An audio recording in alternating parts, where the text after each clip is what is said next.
Hi there, and welcome to First Look, a Bible study looking at the reading or readings for the coming Sunday.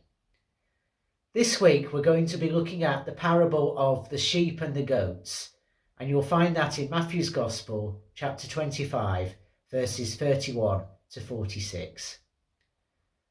Before we get cracking, you might like to download the sheet that accompanies this Bible study, the link for which is below the video in YouTube.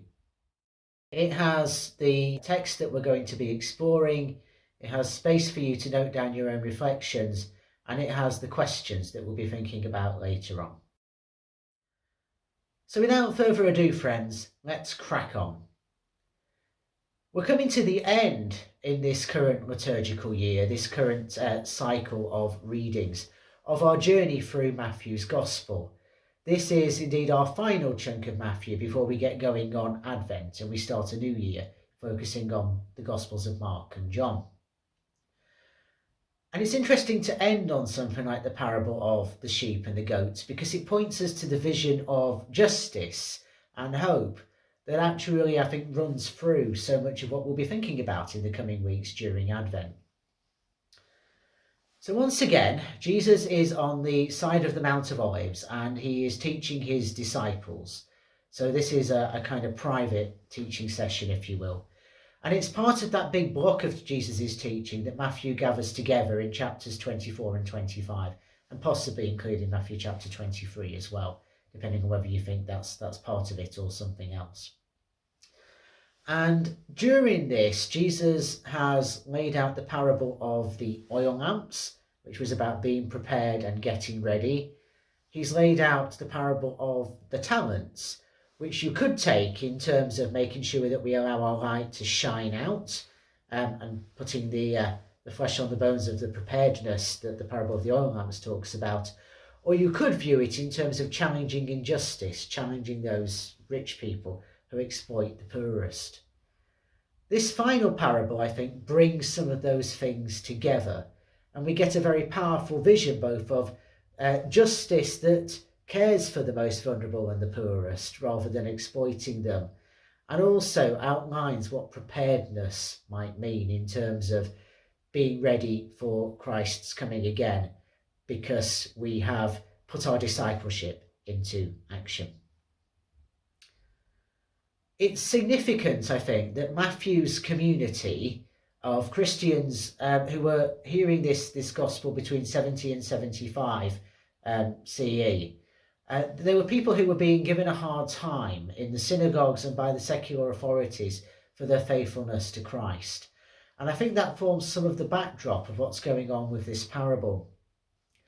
And it's also significant that they were a community who believed that they were following the Great Commission that we see at the very end of Matthew's Gospel, to go out and make disciples of all nations, baptizing them in the name of the Father and of the Son and of the Holy Spirit. So keep these thoughts in mind as we delve into the detail of the parable. There's a couple of very useful Old Testament texts that we want to bring to the party here. So Jesus refers to himself by his favourite title in verse 31. He calls himself the Son of Man. The imagery of the Son of Man coming on a cloud and bringing God's judgment comes from Daniel 7, specifically verses 13 and 14. And we get the imagery again of the Son of Man and the angels. So that's where that bit comes from.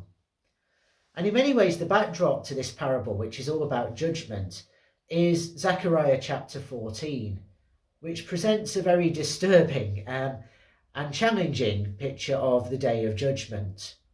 And in it, God stands on the Mount of Olives. As I say, Jesus was stood on the Mount of Olives when he first told this parable. So I think that may have been in Matthew's mind when this story was being noted down.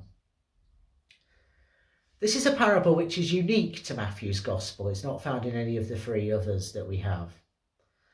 And as I say, it's linked quite strongly to the Great Commission, the sending out of people to make disciples. So while so much of what Matthew focuses on as the most Jewish of the Gospels is about Israel alone, this is now a vision which encompasses all nations, Jews and Gentiles alike, are included in this judgment, and must come before Jesus and give an account of themselves. There's a mixture of imagery used in this parable, an interesting conjunction of shepherding imagery and kingdom imagery. In the Middle East to this day, it's quite common for sheep and goats to be grazed together alongside one another. But apparently most of the goat breeds are not as hardy as the sheep, so you need to separate out the two of them ready for the colder months so that the goats can be kept warm and they can be ensured that they're going to survive the winter. And they look apparently very similar. The difference you can only really tell by looking at the tails. I think one of them points up and one of them points down, but I'm not sure which way around it is. So that kind of gives you the background to this imagery of the sheep and the goats.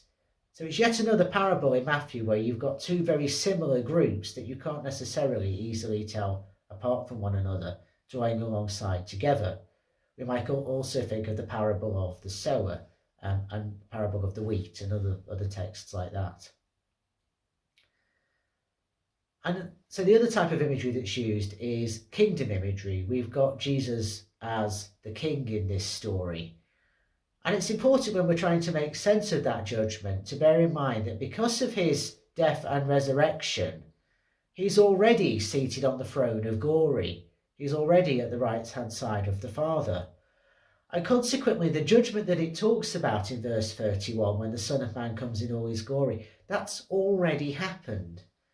So we're living in that kind of gap between the now and the not yet, if you will, where God is weaving the future, to borrow an image from Jane Leach.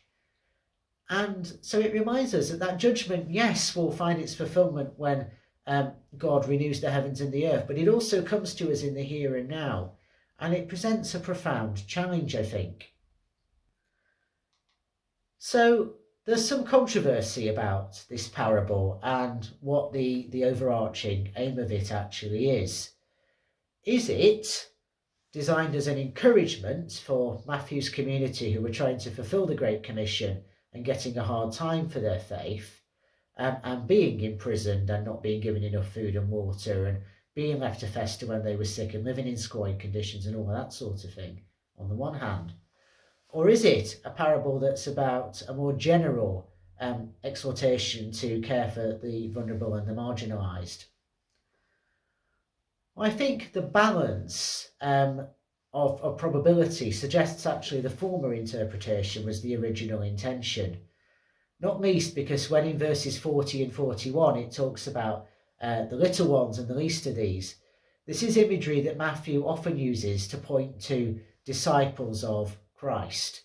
So I think it probably is a parable that was designed to encourage that struggling community. But you can set that alongside Matthew 7, where Jesus tells us to treat others how we would like to be treated. And so I think you can argue that this isn't a parable that allows us to sidestep our responsibility to fulfill this profound vision of justice.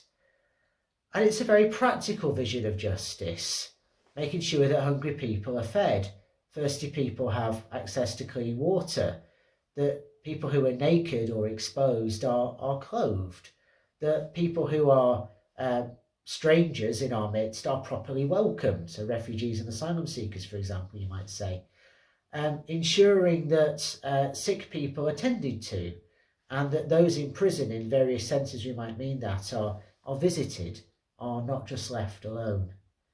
So it's a very powerful, practical parable. And I find it intriguing in verses 37 and 38 that the righteous people in this are kind of surprised that they're counted as righteous. And so I kind of wonder, is that because there may well be lots of people out there who are disciples of Jesus without knowing it in one sense, because they've been getting on and living in a kingdom way? Or does it mean that perhaps we're a little bit surprised to find Jesus identifying himself so powerfully with the most vulnerable?